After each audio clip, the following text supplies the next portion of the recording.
Bismillahirrahmanirrahim. Alhamdulillah rabbil alamin wa bihi nasta'in. Wassalatu wassalamu ala asyrafil anbiya wal mursalin wa ala alihi washabbihi ajmain. Assalamualaikum warahmatullahi wabarakatuh dan salam sejahtera, salam satu Malaysia. Kedua-dua pengacara majlis yang bahagia, Datuk Haji Abdul Ghaffar bin Tambi, Timbalan Ketua Setiausaha Kementerian Pelancongan dan Kebudayaan Malaysia, yang Berusaha Tuan Haji Azmi Abdul Aziz, Ketua Pengarah Akib Negara Malaysia, yang bahagia Profesor Datuk Abdul Rahman Abdul Aziz, Pengarah Institut Pemikiran Tun Dr. Mahathir, yang Berusaha Encik Ehsan Haji Hassan, Pengarah Bahagian Akib Negara, Pengarah Bahagian Akib Negarawan Tertinggalwan, dan ahli-ahli jawatan pengurusan justi, pegawai kanan daripada Akib Negara dan Kementerian, seterusnya para hadirin yang saya hormati sekalian. Pertama sekali saya memanjatkan rasa syukur kepada Allah SWT kerana kita dapat berkumpul bersama-sama pada pagi ini bagi menjayakan seminar tokoh negarawan ASEAN yang bertemakan Merintis Kesatuan Tamadun ASEAN di UUM. Saya juga mengambil kesempatan ini mengalu-alukan kedatangan yang berbahagia Datuk Timbalan Ketua Setiausaha, Ketua Pengarah Akib Negara dan semua para tetamu ke UUM pada hari ini sempena dengan seminar ini. Seminar ini dianjurkan kebetulan dengan sambutan 30 tahun UUM yang masih lagi kami sambut dan rayakan, dan sambutan ini berterusan sehingga tahun hadapan pada 16 hari bulan Februari.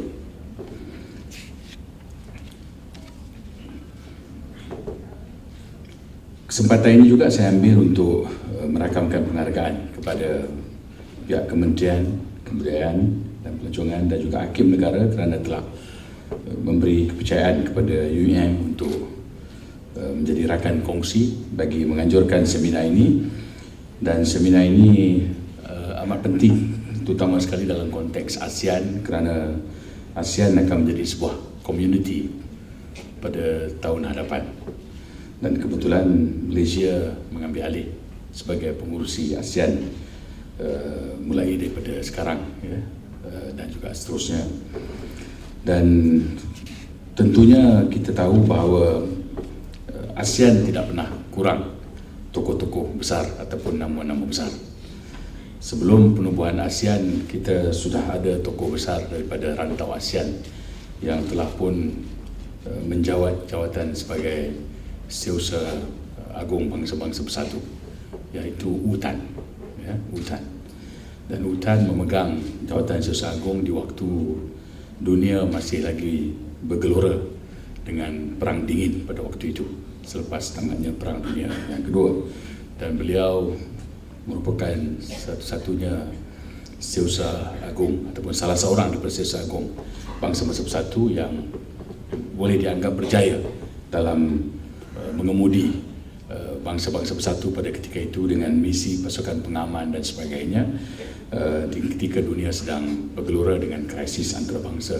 Dan pada ketika itulah juga kita lihat ASEAN belum ditubuhkan, malah pada ketika itu juga ASEAN mengalami pergolakan dengan pelbagai insiden dan peristiwa sehinggalah membawa pada penubuhan ASEAN pada tahun 67.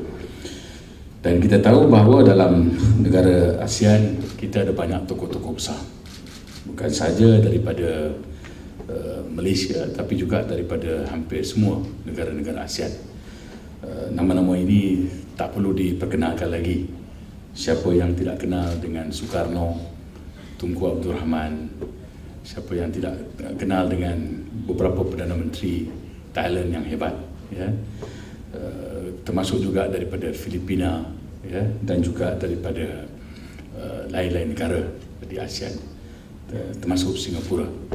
Dan tokoh-tokoh ini telah muncul bukan saja menjadi tokoh ASEAN, termasuklah Tun Dr. Mahathir, tetapi juga merupakan tokoh-tokoh yang mempunyai status sebagai negarawan antarabangsa, negarawan ulung dunia.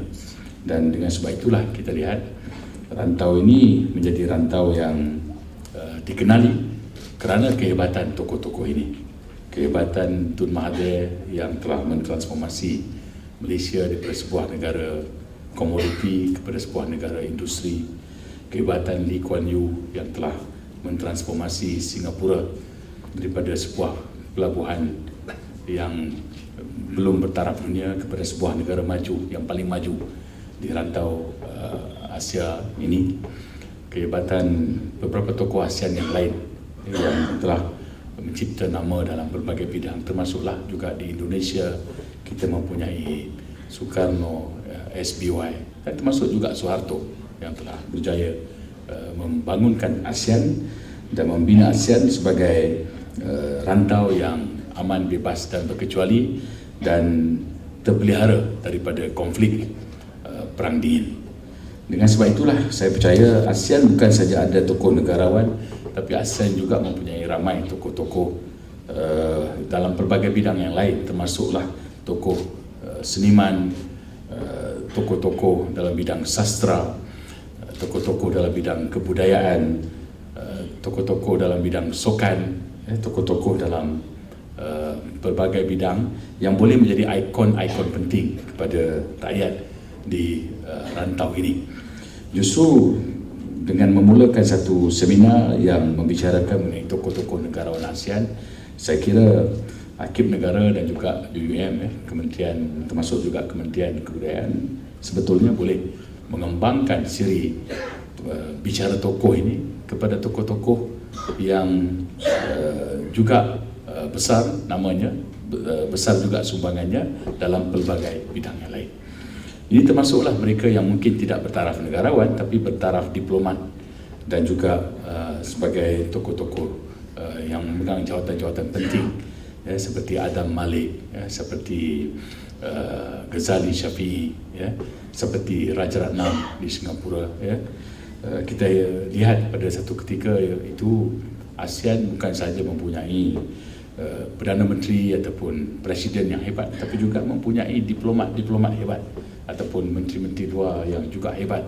Dan mereka inilah yang menjadi tokoh-tokoh yang telah membina ASEAN seperti mana keadaannya hari ini, sehingga menjadi rantau yang disegani dan telah membawa kuasa-kuasa besar ingin bersama-sama dengan ASEAN, sehingga kemudiannya lahirlah APEC, kemudian lahirlah ASEAN Plus 3 dan sebagainya, walaupun percubaan untuk menumbuhkan East Asian Economic Caucus oleh Dr. Mahathir tidak berjaya, tetapi ianya digantikan dengan ASEAN Plus 3 dan sebagainya, termasuk juga dengan ASEM, ASEAN Europe Ministerial Meeting.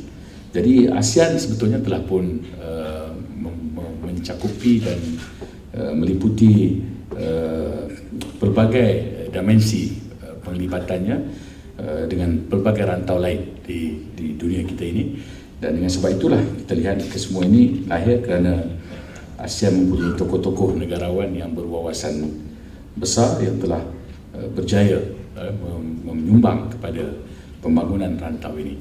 Walaupun kita tahu masih ada jurang dalam kalangan negara-negara ASEAN, tetapi jurang itu bukanlah satu penghalang kepada ASEAN untuk terus bekerjasama dan muncul sebagai satu rantau yang maju dan rantau yang aman, dan juga rantau yang boleh menyumbang kepada keharmonian dunia keseluruhannya. Di UUM kita mempunyai Institut Pemikiran Tun Dr. Mahathir Mohamad yang telah kita tubuhkan sejak beberapa tahun yang lalu, yang merupakan satu institut yang tugasnya adalah untuk mengumpulkan, mendokumentasikan khazanah pemikiran tokoh-tokoh Perdana Menteri Malaysia dan juga tokoh-tokoh penting negara dalam bidang politik, pentadbiran dan sebagainya, termasuk juga pengurusan. Dan Institut Pemikiran Tun Dr. Mahathir ini dari masa ke semasa menganjurkan pelbagai forum dan juga seminar khusus bagi mendokumentasikan segala khazanah yang berkaitan dengan pemikiran tokoh-tokoh besar ini dan dalam masa yang sama juga menjalankan kajian-kajian menerusi program-program postgraduate ataupun pasca siswaza yang dianjurkan. Justru itu saya kira Institut Pemikiran Dr. Mahathir dan UUM kerana keseluruhannya sememangnya amat memerlukan kerjasama dengan berbagai agensi dan pihak di luar daripada UUM bagi membolehkan kita menjalankan peranan kita sebagai sebuah universiti yang tugasnya ialah mengumpul ilmu, mengembangkan ilmu dan menyebarluaskan ilmu. Jadi ini ialah sebahagian daripada dimensi untuk kita mengumpul, mengembang dan menyebarluaskan ilmu. Itulah peranan sebuah institusi pengajian tinggi. Dan ini akhirnya akan dapat melihat peri pentingnya kita merakamkan segala apa yang kita miliki bagi membolehkan generasi pada masa akan datang mendapat faedah dan memahami sejarah mereka sendiri. Bangsa yang bertamadun adalah bangsa yang tahu menghargai perjuangan tokoh-tokoh silamnya. Itulah satu petikan yang saya ambil daripada Dr. Mahathir. Ya, bangsa yang bertamadun adalah bangsa yang tahu menghargai perjuangan tokoh-tokoh silamnya. Sebab itu kalau kita tidak tahu menghargai perjuangan tokoh-tokoh silam, bermakna kita belum sampai tahap sebagai sebuah bangsa yang bertamadun.